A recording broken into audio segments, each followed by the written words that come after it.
China, it's truly a vast and fascinating country.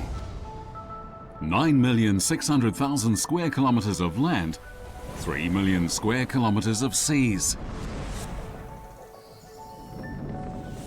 And it's never still, changing with the rotation of the seasons.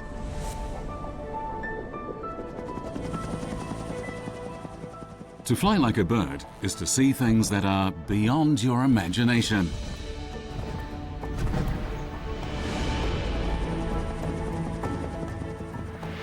You visit places you would never before have dreamed of.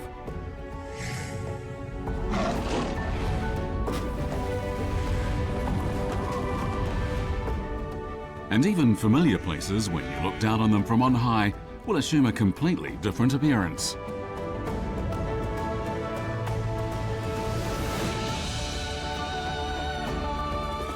We'll take you to explore places close at hand and far away. To witness nature and geography, humanity and history. Join us as we embark on a unique journey across the sky.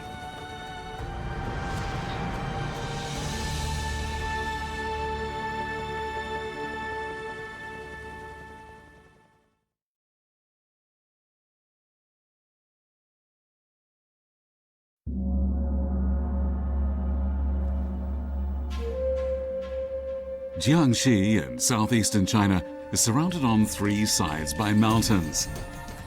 The north of the province, where the land is mostly flat, is towered over by Mount Lushan. By contrast, the central part is an area of hills and valleys. Thousands of rivers run through Jiangxi, with most of them emptying into Poyang Lake.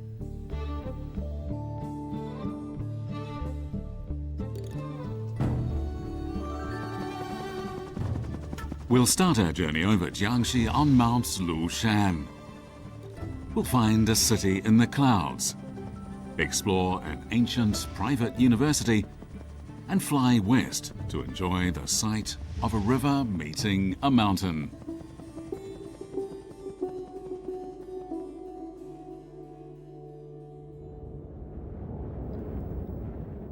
Historically, Mount Lushan was a favorite retreat for the Chinese literati. Over the centuries, it's estimated that the mountain was visited by more than 3,500 men of letters, who, among their other writings, left behind 16,000 verses about it. Tang Dynasty poet Li Bai wrote the following about one site on Mount Lushan. The waterfall drops for 3,000 feet. Song Dynasty poet Su Dongpo, in describing the constantly changing scenery, wrote that he failed to see the true Mount Lushan.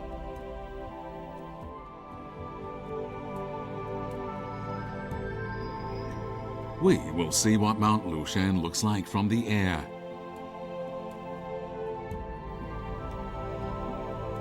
In Jiangxi, 90 towering peaks largely conceal the province's rivers.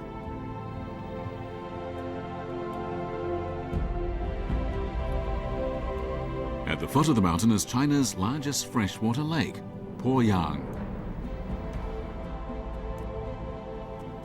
With Poyang Lake to the east and the Yangtze River to the north, Mount Lushan is well watered. It's also blanketed in clouds and mist for up to 200 days a year.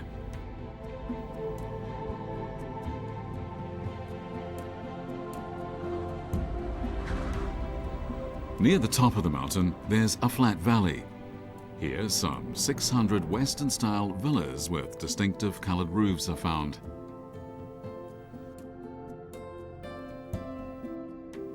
These villas formed a summer resort built over a century ago. Westerners came here to enjoy the relatively low 22-degree average summer temperature. The place was actually known as Guling or Cooling.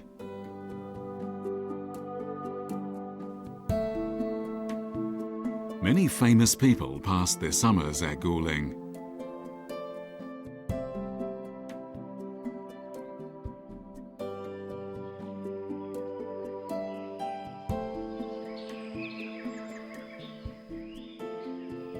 Chiang Kai-shek and his wife Sung Meiling spent 10 summers in a villa called Meilu.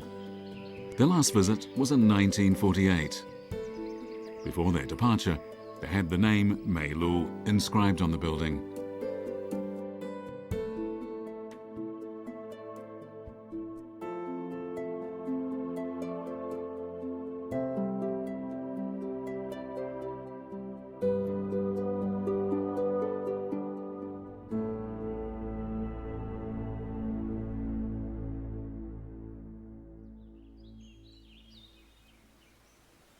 There are a number of old buildings in the thick forest at the southern foot of Wulao Peak.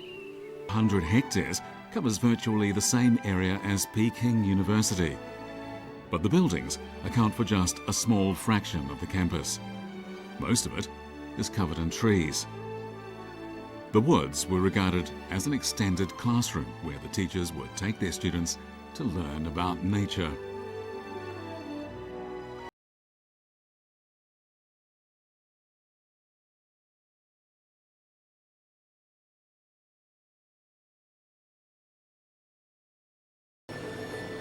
Lushan is one of China's most famous mountains, so it's not surprising that many of the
Taoists.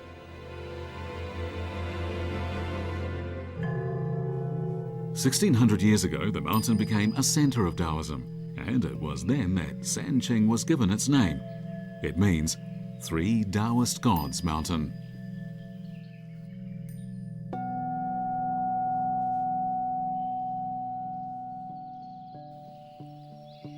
It seems that bamboo loves Jiangxi. As we fly across the province, seas of bamboo are revealed on every side.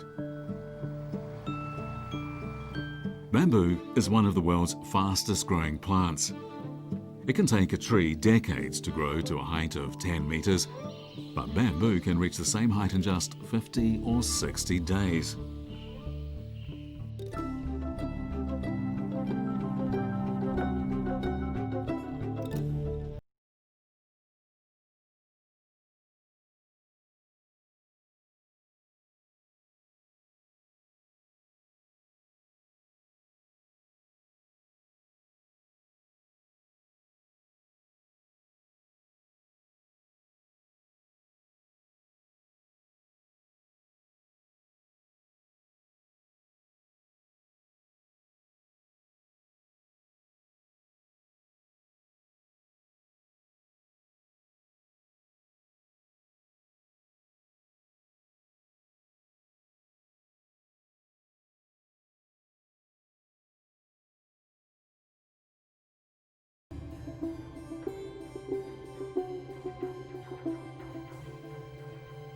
Flying southwest, we reach a particularly colorful mountain.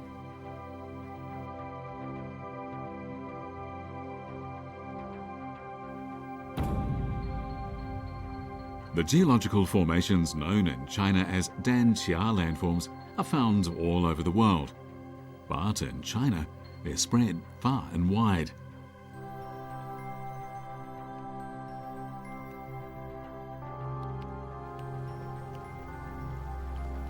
Strange objects are hanging from the cliffs of Mount Longhu. They are coffins. They were placed here in a traditional burial method. People who see them for the first time naturally wonder how they got there.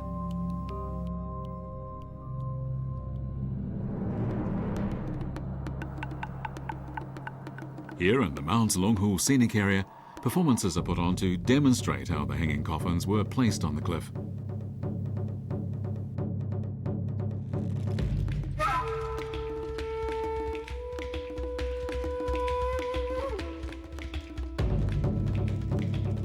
Experts believe that rollers and hemp ropes were traditionally used to lift the hanging coffins into place.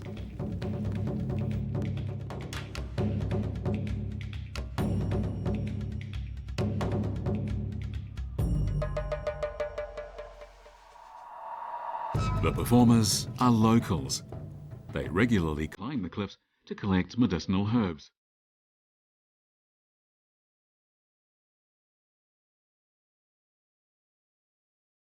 Some herbs that are extremely rare are found on Mount Longhu, and the locals hang from hemp ropes to gather them. It's a skill they've inherited from their ancestors.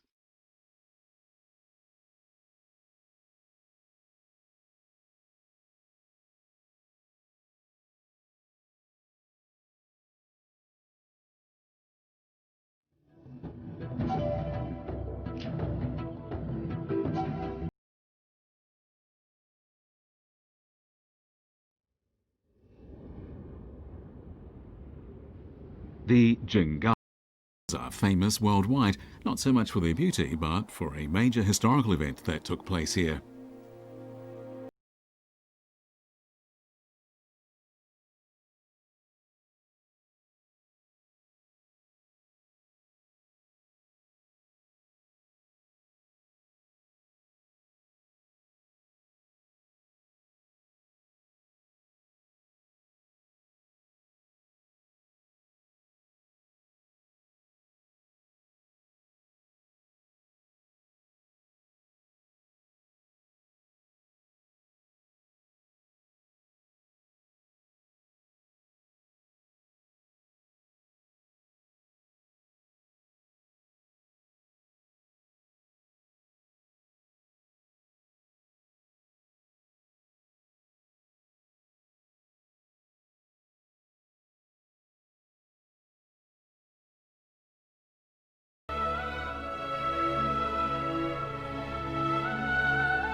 At the point where Poyang Lake joins the Yangtze River, there stands an isolated mountain.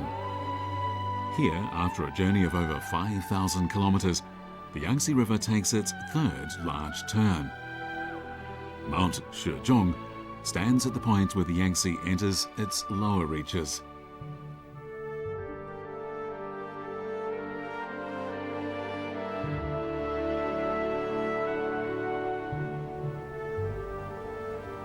On its middle and lower reaches, the Yangtze connects 4 major freshwater lakes. The largest of them is called Poyang.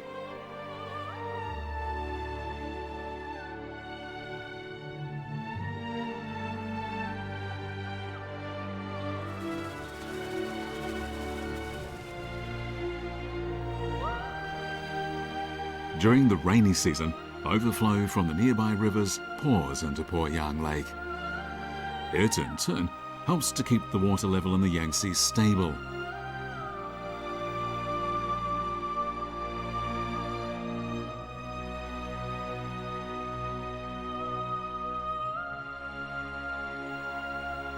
Even with the water pouring in, some ancient structures remain visible above the water's surface.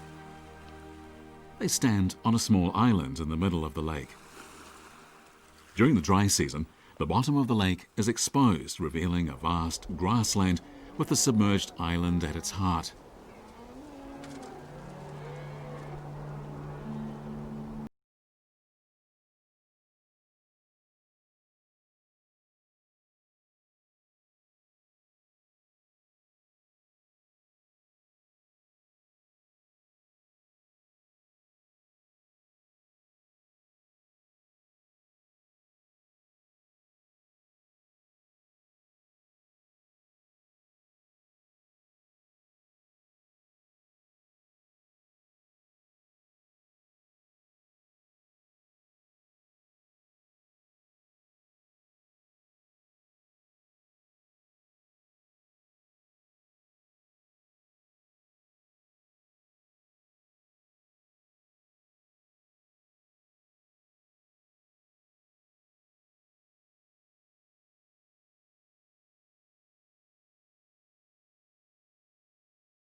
Most elusive of all the creatures in Poyang Lake is the Yangtze finless porpoise, which is sadly on the brink of extinction.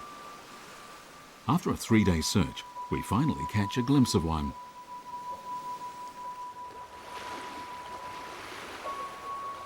The porpoises closely resemble dolphins. Once a minute, they come up for air.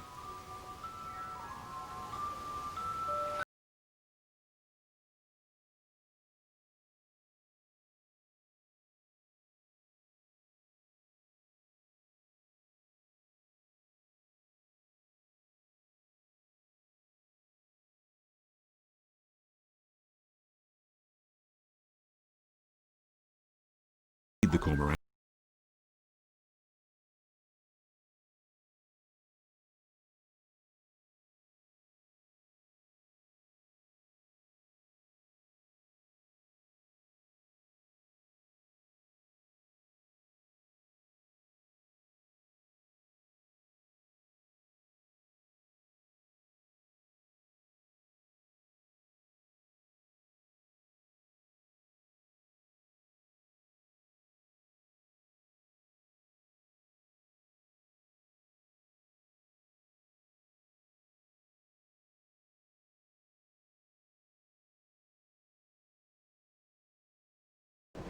From Poyang Lake, we head to Jingdezhen, famous for producing ceramics. The story goes that a Song Dynasty emperor was so entranced by the blue and white ceramics produced here that he named the place after his reign title, Jingde.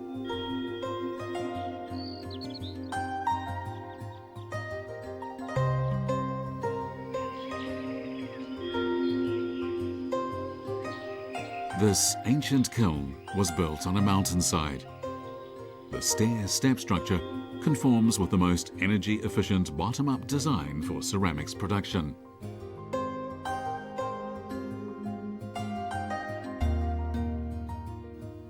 At one time, the amount of porcelain produced at Jingdezhen amounted to several million pieces a year. They were shipped out of Jiangxi and ultimately to the outside world along the nearby Changjiang River.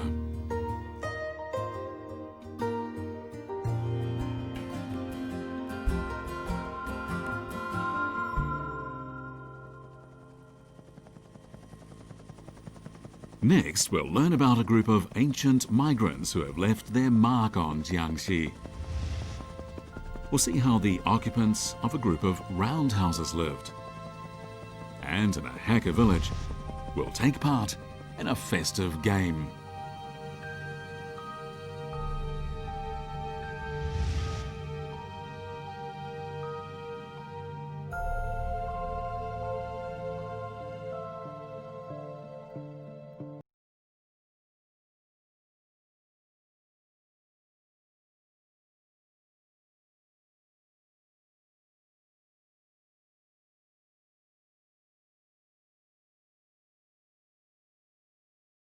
In northern China, cross the mountains and rivers to come and settle here. These people are known as the hacker.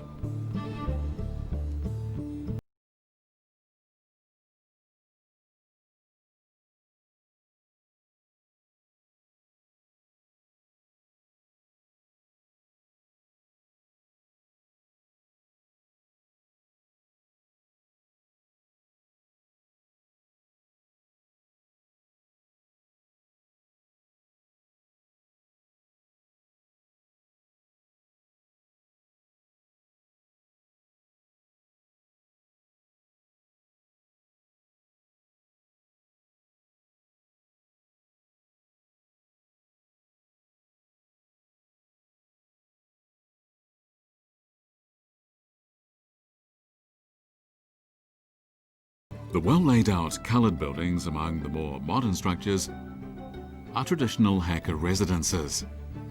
They're known as roundhouses.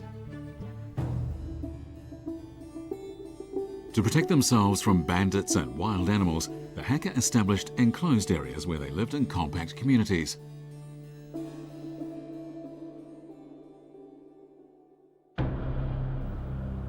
This is Anyi compound, the tallest surviving roundhouse in Jiangxi province. More a military fortress than a residence, it has a 15-metre-high wall built of granite and brick, and it has only one entrance and exit.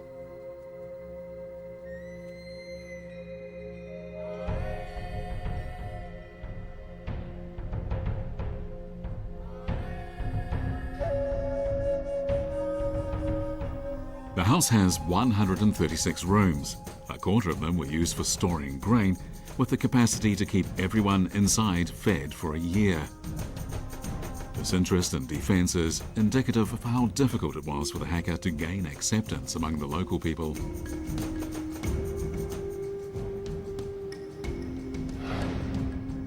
This is the Wushiwei compound, which features even better defenses. It has 4 forts in the east, west, south, and north. Cannons could be deployed in these forts to repel attacks.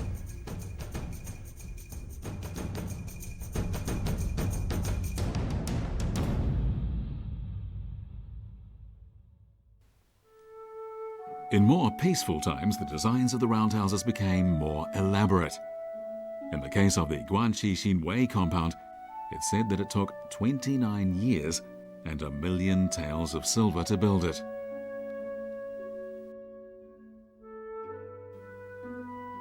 In the centre of the enclosure are 3 rows of houses.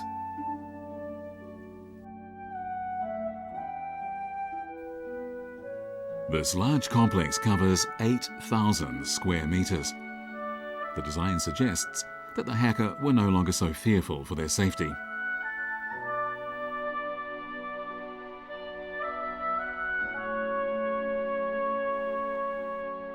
It's the first lunar month, and in a hacker community in Gan County, we're about to discover more about their unique customs. The wooden frame they're holding is known as a da jiao. In the local dialect, it's pronounced da fa, meaning prosperity. It's said that whoever wins the da jiao will enjoy great good fortune.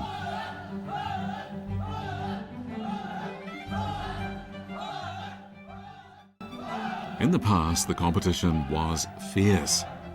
These days, it's a form of entertainment, and the competitors are all keen to share the good luck with one another.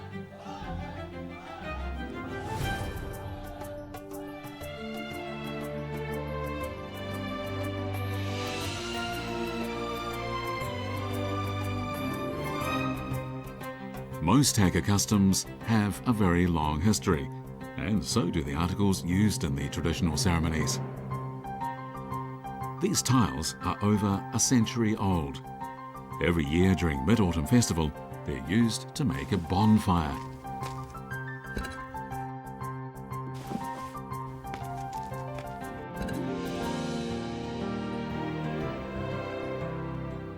The tiles and bricks are built into a hollow 3-metre-high tower.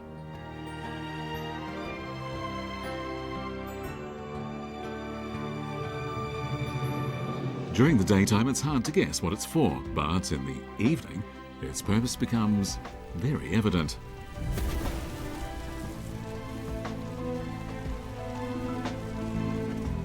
To make the fire more impressive, sulphur is added.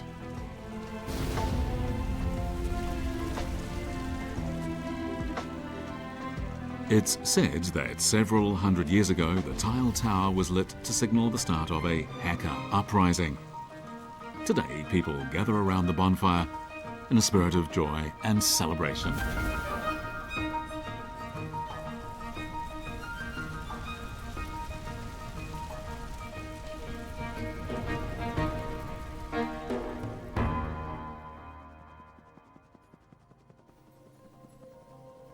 Next, we'll visit 2 cities on the Ganjiang River.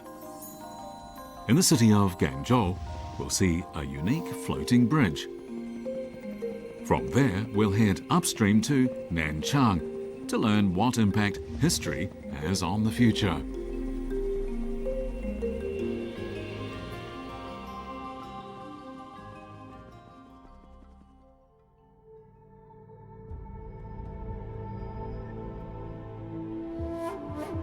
This is the Ganjiang. Jiangxi's longest river, it flows across the province from south to north. The Ganjiang is the reason why Jiangxi is also known as Gan.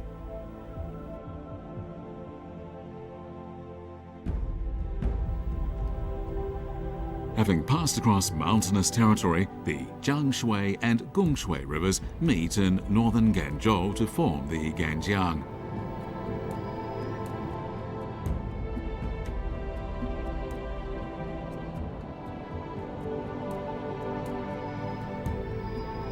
The old city of Ganzhou is bordered by rivers on 3 sides.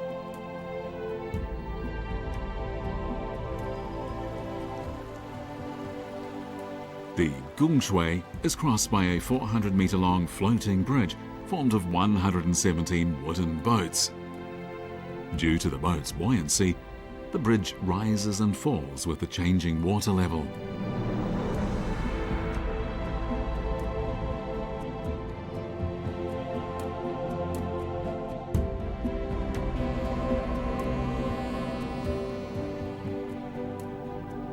In the past, when traffic on the river was much heavier, the floating bridge would be dismantled twice a day to make way for passing ships. Today, this practice has been abandoned. Now it's dismantled only in special circumstances.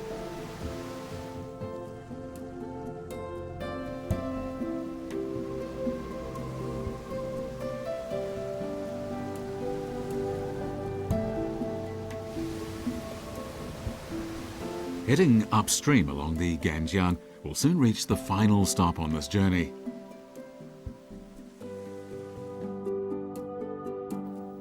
In Nanchang, many places have August the 1st in their names, including bridges, roads and parks, even a professional football team.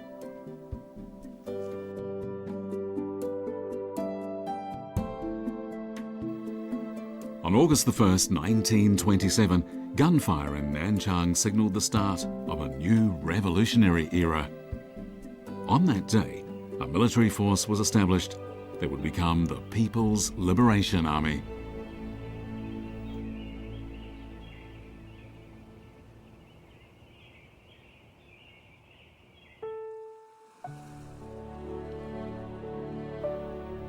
The pavilion on the east bank of the Ganzhou is a replica of the original built in the Tang Dynasty.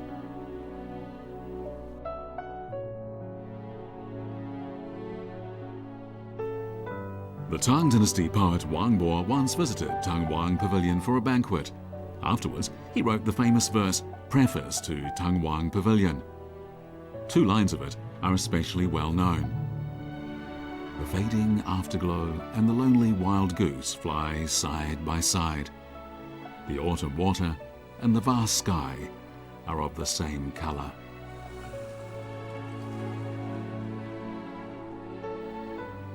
Over the centuries, the pavilion has been damaged and rebuilt several times. The structure we see today is its 29th incarnation.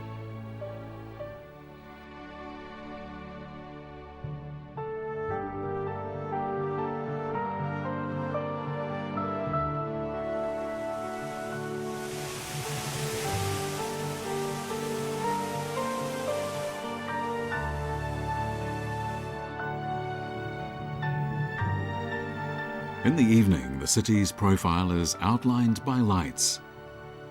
On the east bank of the Ganzhou is Tang Wang Pavilion. On the west bank is the city's new area, Honggutan. Along the Ganjiang River in Nanchang, ancient and modern coexist side by side.